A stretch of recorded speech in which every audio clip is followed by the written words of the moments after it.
ആലപ്പുഴ വന്നില്ലെങ്കിൽ പിന്നെ ഞാൻ തമിഴ്നാട്ടിന് കൊടുക്കാൻ പറയുമെന്ന് ഒന്ന് തെളിയിക്കാമോ? ഇപ്പൊ രാജിവെച്ച് ഇപ്പൊ രാഷ്ട്രീയത്തിൽ നിന്ന് ഞാൻ ഇറങ്ങിപ്പോകാൻ തയ്യാറാണ്. പോരാ, ഞാൻ ആ വാക്കത്തി ഒന്ന് എടുത്തോണ്ട് ഇവിടെങ്കിലും ഒന്ന് തെളിയിക്കാമോ?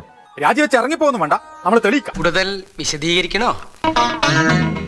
ഒന്ന് തെളിയിക്കാമോ? പെട്ടെന്ന് പറയല്ലേ സാർ. ഇപ്പൊ കിട്ടൂടാ, ഇപ്പൊ കിട്ടും. ഞാനത് MK സ്റ്റാലിനെ വിളിച്ച് പറഞ്ഞിട്ട് അത് പൊള്ളാച്ചിയിലോ അല്ലെങ്കിൽ കമ്പത്തേനിയിലേക്കോ കൊണ്ടുപോയി ഞാൻ പറയേണ്ടി പോയി. എന്റെ ഭയ ഞാനൊന്നും പറഞ്ഞിട്ടില്ല. മുതലാളി ഒരു പ്രാവശ്യം പറഞ്ഞിട്ടുണ്ട് ബോട്ടിൽ വെച്ചേ. മുതലാളി മറന്നുപോയതാ. നീ പറയും. നാട്ടുകാരുടെ മുഖത്ത് എങ്ങനെ നോക്കും? അതിന് നീ നാട്ടുകാരുടെ മുഖത്ത് നോക്കാറില്ലല്ലോ. ഈ നാട്ടുകാരെങ്ങനെ നിന്റെ മുഖത്ത് നോക്കുന്നു? വളരെ പരിപക്വമാണ് എന്നുള്ള ഒരു നിലപാടാണ് എനിക്കുള്ളത്. ഓക്കെ, ഞങ്ങളെ അനുനയിപ്പിക്കാൻ ശ്രമം നടത്തിയെന്ന് നിങ്ങളോട് ആരാ പറഞ്ഞത്? അതെന്നാരാ പറഞ്ഞേ? ഞങ്ങൾ ആശങ്കപ്പെടുന്നില്ല. അത് അവരുടെ തീരുമാനം, അവർക്ക് ഇഷ്ടമുള്ള തീരുമാനം. ഒരു വിഷയത്തിൽ അവർക്ക് അത് എടുക്കാം. അത് എന്ത് തെറ്റുള്ളത്? നിങ്ങൾ പേടിക്കാതിരി, പ്രതിപക്ഷത്ത് ഞങ്ങളൊക്കെ തന്നെയല്ലേ. തുടക്കത്തിൽ ഞങ്ങൾ കുറെ ഒച്ചമ്പളൊക്കെ ഉണ്ടാക്കും. ആ തീ കിടത്തുന്ന കാര്യം നമ്മളേറ്റു.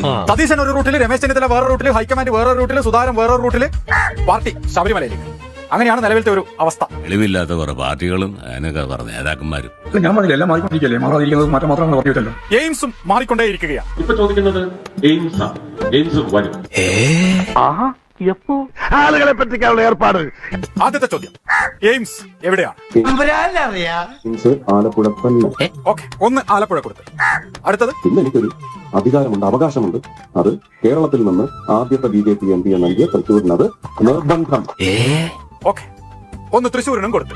അവന്റെ വാചകടിയിൽ വീണോന്റെ ജീവൻ നായനക്കി. ഞാൻ പറഞ്ഞില്ല അതുകൊണ്ടാ. അടുത്തത്, അപ്പൊ അത് തിരുവനന്തപുരത്തെ സ്ഥലം തരുമെന്ന് പറഞ്ഞാൽ എനിക്ക് വിരോധമൊന്നുമില്ല.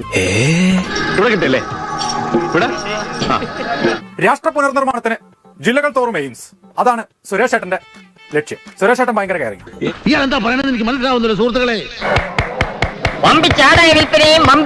വിൽപ്പനയും എയിംസ് വരും കേരളത്തിൽ. അതെവിടെയാണെന്നുള്ളത് നമുക്ക് നിശ്ചയിക്കാം എന്ന് പറഞ്ഞെങ്കിൽ അത് വരും. ഇപ്പൊ മനസ്സിലായി. അതെ, അത്രയും വേണം. കുറച്ച് കടുപ്പത്തിരിക്കട്ടെ. കോർപ്പറേഷൻ തരം തന്ന് എടുത്താൽ ശേഷിക്കുന്ന 3.5 വർഷം കൊണ്ട് എന്ത് സാധ്യമാകുന്നുള്ളത് പട്ടണത്തിൽ കാണിച്ചത്. ഓടുന്ന പട്ടിക്ക് ഒരു മുഴ മുമ്പേ എന്ന് പറയുന്ന പോലെ നമുക്കും ഒരു കലക്കണം. നമുക്ക് കലക്കണ്ട, നീ ഒറ്റക്ക് കലക്കിയാൽ മതി, ഞാനില്ല. എന്താ, നിനക്ക് എന്നെ വിശ്വാസമില്ലേ? ഇല്ല. അത്ര വലിയ ബന്ധങ്ങളിലേക്ക് പോണോ ശിവൻകുട്ടി? റേഷൻ കട മറന്ന് മണ്ണെണ്ണ വാങ്ങണോ? കേരളത്തെ കൂടാതെ രാഷ്ട്ര പുനർനിർമ്മാണത്തിന് തമിഴ്നാട്ടിലും ജില്ലകൾ തോറും എയിംസ്. സുരേഷ് ഏട്ടൻ ഭയങ്കര കയറിങ്. നിങ്ങൾ എന്താണ് എന്നോട് ഇങ്ങനെ നികൃഷ്ടമായി പെരുമാറുന്നത്? സ്റ്റാലിനെ വിളിക്കട്ടെ? ഞാൻ തമിഴ്നാട്ടിന് കൊടുക്കാൻ പറയുമെന്ന് ഒന്ന് തെളിയിക്കാമോ? പെട്ടെന്ന് പറയല്ലേ സാറേ. ഞാനത് MK സ്റ്റാലിനെ വിളിച്ച് പറഞ്ഞിട്ട് അത് പൊള്ളാച്ചിയിലോ അല്ലെങ്കിൽ കമ്പത്തേനിയിലേക്കോ കൊണ്ടുപോയി ഞാൻ പറയേണ്ടി പോയി. അധികമൊന്നുമില്ല, 2-3 പിരി എവിടെ അറിയിക്കണം. വല്ല കാര്യമുണ്ടോ? എന്തിനാണ് ഇങ്ങനെ ഇല്ലാന്ന് നടക്കണേ? അപ്പൊ എല്ലാ പ്രജകളോടും ഒരിക്കൽ കൂടി പറയാണ്, നിങ്ങളുടെ പഞ്ചായത്തിൽ, നിങ്ങളുടെ വാർഡിൽ എയിംസ് എവിടെ വേണമെന്ന് സുരേഷ് ഏട്ടനെ അറിയിക്കുക. ഊതിയതല്ലേ, കാറ്റടിച്ചപ്പോ മനസ്സിലായില്ലേ? അവന്മാര് തിരുമണ്ടന്മാരായതുകൊണ്ട് തൽക്കാലം രക്ഷപ്പെട്ടു. പക്ഷെ കൂടുതൽ കാലം പിടിച്ചേക്കാൻ പറ്റില്ല. ഒരു ചുവന്ന സ്വിച്ച് കാണുന്നുണ്ടോ? കാണുന്നുണ്ട്. ചുവന്ന സ്വിച്ച് അമർത്തി.